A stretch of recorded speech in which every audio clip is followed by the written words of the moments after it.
it's going to cost 1 lakh crores. But if this 1 lakh crores would be pumped in maybe in 20 years' time, presuming 5,000 crores of outlay every year, approximately, what one could actually probably afford. Because there's nothing there. Then you're talking about 20 years. Then in 20 years' time, 1 lakh crore probably would become 7, 8 lakhs or 10 lakh crores. The expenditure, what you thought about as 1 lakh crores today, in 20 years would actually be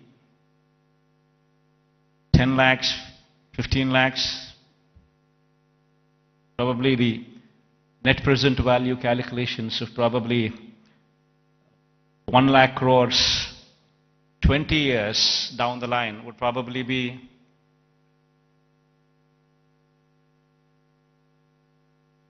one were to calculate 1 lakh crores today, 20 years down, it would be 10 lakhs, 15 lakhs, 20 lakh crores. And which is going to be a dream chasing. You would never be anywhere. That is the reason why I say I'm nothing against it. It's only something that we can't do it.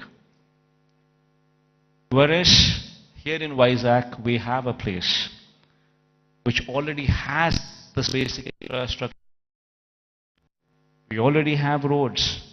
We already have good roads. We already have electricity, good electricity. We have good water connections. We have good everything. Basic infrastructure is already put in place.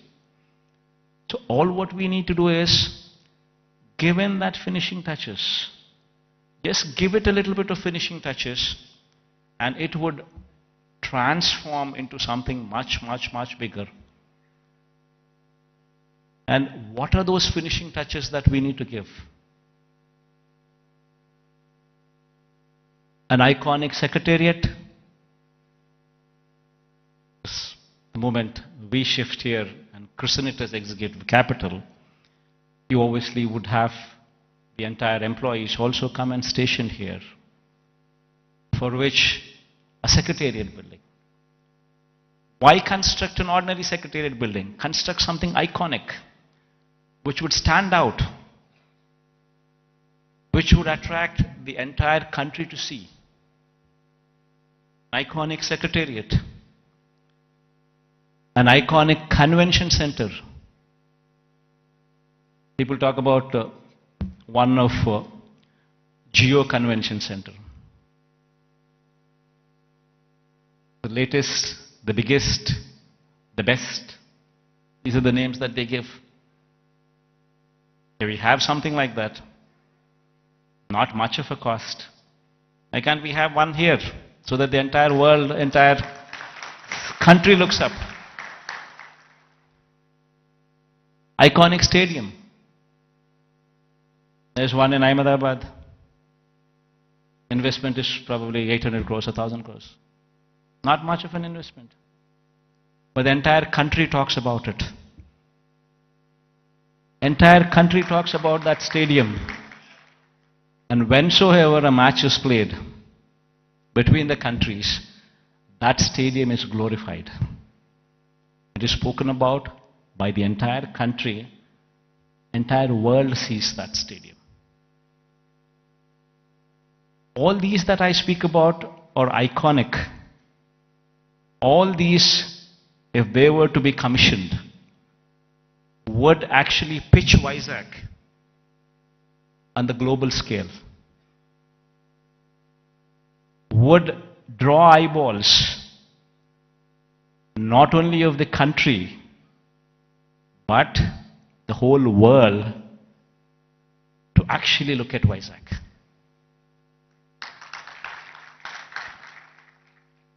What we have envisioned for Vizag, iconic secretariat, iconic convention center, iconic stadium, Institute of Emerging Technologies.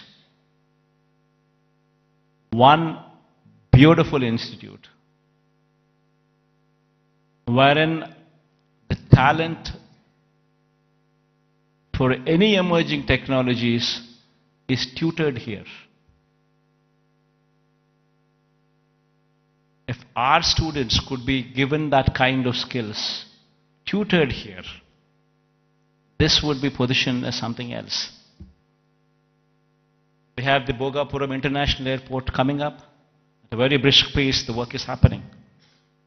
And within the next 15 months or 18 months, this project would actually see the light of the day. It's moving at a very brisk pace. Then connectivity to the Bhogapuram International Airport. A 6-lane beach corridor road with beautiful green lawns on either side of the roads. 6-lane road to Bhogapuram International Airport. They're talking about a metro rail. Our Vizag is probably the only metro, I guess, which does not have a metro rail. So getting funds for metro rail per se, I don't think it's that difficult. Because it might cost another 40, but 60% of the funding comes in PPP model by the developer. Another 40% is to be shared by central and the state government. Central shares 20%, state shares 20% of the 14,000 crore investment. Of course, we are pushing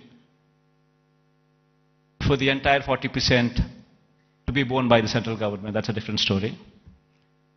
But even if that doesn't happen, we're still talking about 20% contribution from the state government. And then you could actually see a 14,000 crore metro rail project also take off. Then we're building a Molarpet port in Srikakulam. Within the next 1 year, the port will start functioning.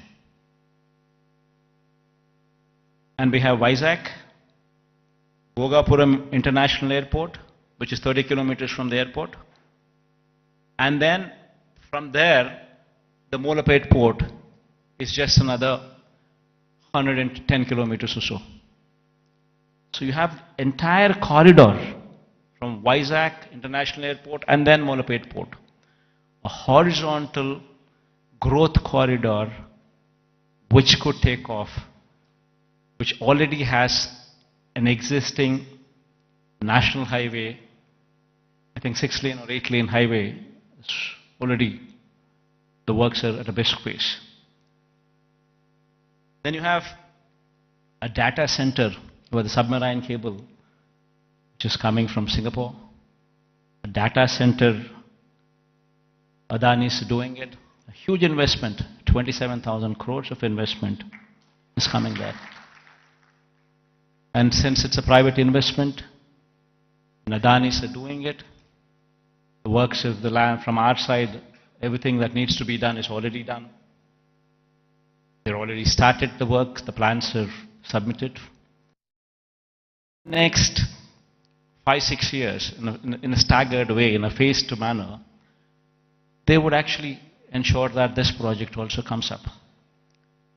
Then you have hospitality industry, which also needs to be looked into, which also needs to be given a little bit of boost, for which we have ensured that Oberoi and Mayfair groups are given certain bits of land for them to develop 5-star plus resorts here as well in Vizag, where Vizag is short and it doesn't have resorts. It has some good hotels, but it doesn't have resorts. So this 5-star plus category resorts by Oberoi or Mayfair would actually bridge in that gap. The land has already been given to these private people and they're already on the verge of starting the construction, and within the next 2 years or so you would actually start them, you would actually see them commissioned. Then NTPC Green Hydrogen Project. This is also around about 30,000 crore investment of NTPC. This project, fortunately yesterday Prime Minister virtually laid the foundation stone. So this is also going to be a reality. So all these that I just spoke about, they are not things that cannot be achieved. all these things can be realizable. Within the next 10 years, in a staggered manner, we would see all these things coming up. Because all these things that I spoke about are not big. Something which is unimaginable. No, not so. All these things are realizable because they're not something, they do not post those numbers which would actually say they are not realizable. And there is, of course, one aspiration what I'm trying to negotiate with the Prime Minister also. This thing goes well, we would have this as well. A high-speed rail corridor from Hyderabad passing through Vijayawada, then Vijayawada to Bangalore, passing through Kurnool and Kadapa. But this is an aspiration. If it happens, it happens. Even if it doesn't happen, 10 years is a big enough span for us to pursue that it happens. Even though this is an aspiration currently with us, the rest of the stuff that I spoke about are all realizable.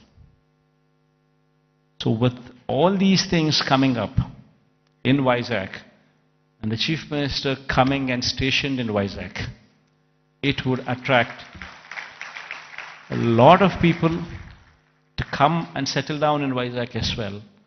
And Vizag, in 10 years' time, with all these iconic buildings taking shape, would actually compete with the best in the world, with the best in India, definitely for sure. In fact, my people have gone ahead and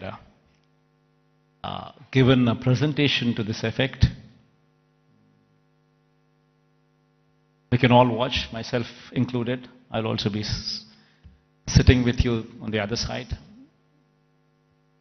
Let's cheer the officials also for actually putting in this kind of energy and effort. Because it takes a lot of passion to actually be involved. What needs to be done for Vizag? How do we do it? And it takes a lot of passion. In fact, when I was asked to come here, I said, fine. Because looking at their passion, I wanted to encourage them as well. And I also wanted to give a kind of confidence to the people of Vizag in particular, that yes, Vizag, in spite of all the difficulties and hurdles that were posed, we will prevail, we will survive, and we will bounce back, is what the final message would be.